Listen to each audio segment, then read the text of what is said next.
Olá pessoal, tudo bem com vocês? Hoje nesse vídeo a gente vai dar continuidade aos estudos da termologia, que é a parte da física que lida com os fenômenos relacionados à temperatura e o calor.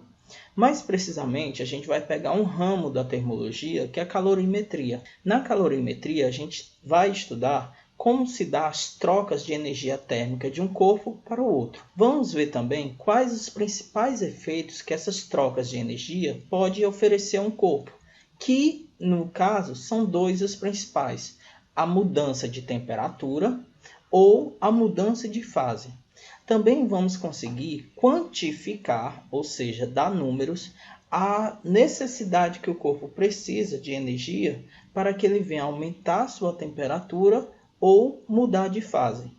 Bom, pessoal, inicialmente eu vou revisar os dois principais conceitos que vimos até agora, que é calor e temperatura. Calor é quando há uma transferência de energia térmica de um corpo para o outro, sempre do corpo mais quente para o corpo mais frio. Corpos não possuem calor, corpos possuem energia térmica. Quando essa energia térmica está se transferindo de um corpo para o outro, é quando chamamos de calor. Bem, pessoal, vale destacar que é condição necessária para que haja calor, ou seja, a transferência da energia de um corpo para o outro, que os corpos possuam temperaturas diferentes. Se, por exemplo, eu pegar esse recipiente que está com água e um termômetrozinho para registrar mudanças de temperatura e colocar no fogo. Esse recipiente, por ter uma temperatura menor do que o fogo, ele vai receber calor. E ao receber calor, vamos observar aqui o que acontece.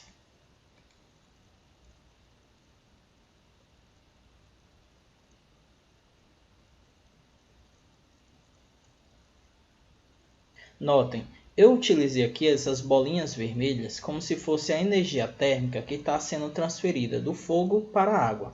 À medida que a água foi recebendo essa energia térmica, a temperatura foi aumentando. Nesse caso, quando o corpo recebe calor, a temperatura tende a aumentar. Caso, por exemplo, ao invés de fogo eu tivesse aqui gelo, a água ela não iria receber calor, pelo contrário, ela iria perder calor. Ao perder calor, nós notaremos que sua temperatura está diminuindo. Vejam, pessoal, quando eu coloco um recipiente com água no fogo, eu vejo que sua temperatura aumenta. Quando eu pego o mesmo recipiente e coloco ele no gelo, eu vejo que sua temperatura diminui. Isso significa que esse corpo está perdendo ou ganhando calor. Ao ganhar calor, eu noto que o corpo ele fica mais quente. E ao ficar mais quente, notamos também que a agitação de suas partículas, as partículas que compõem esse corpo, tem um aumento na agitação. No outro caso, quando a temperatura do corpo diminui, ou seja, quando ele vai esfriando, a agitação das partículas elas tendem a diminuir.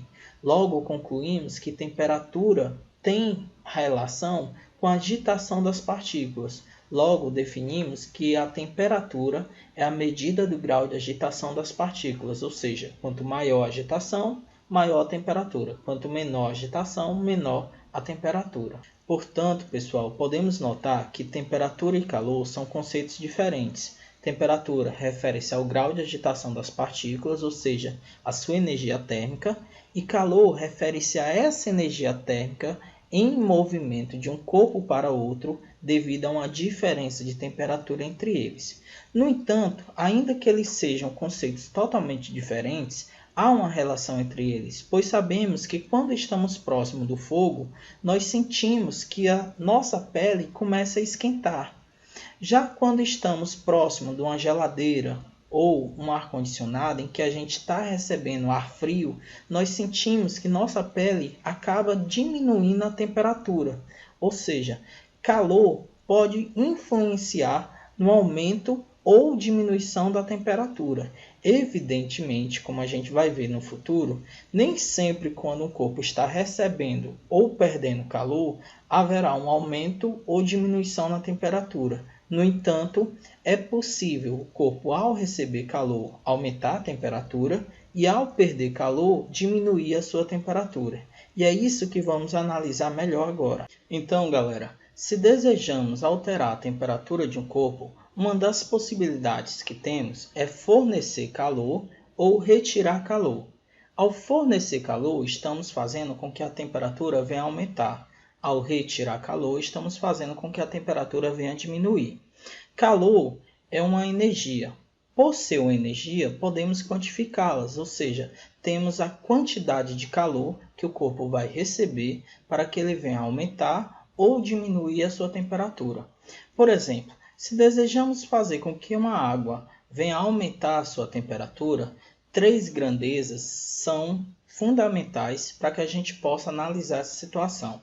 Experimentalmente ou até intuitivamente, podemos chegar à conclusão que o calor a ser fornecido, que é o calor sensível, calor relacionado à mudança de temperatura, esse calor depende de 3 coisas, que é a variação da temperatura, a massa do corpo e a substância de qual esse corpo é feito. Vamos analisar detalhadamente cada uma dessas circunstâncias e verificar como elas se relacionam com a quantidade de calor que deve ser fornecido ou retirado do corpo para que ele venha mudar a sua temperatura. Bom, pessoal, no próximo videoaula vamos ver como essas 3 grandezas físicas estão relacionadas com a quantidade de calor necessária para que o corpo venha mudar de temperatura. Acompanhem as videoaulas, realizem os testes e bons estudos. Valeu!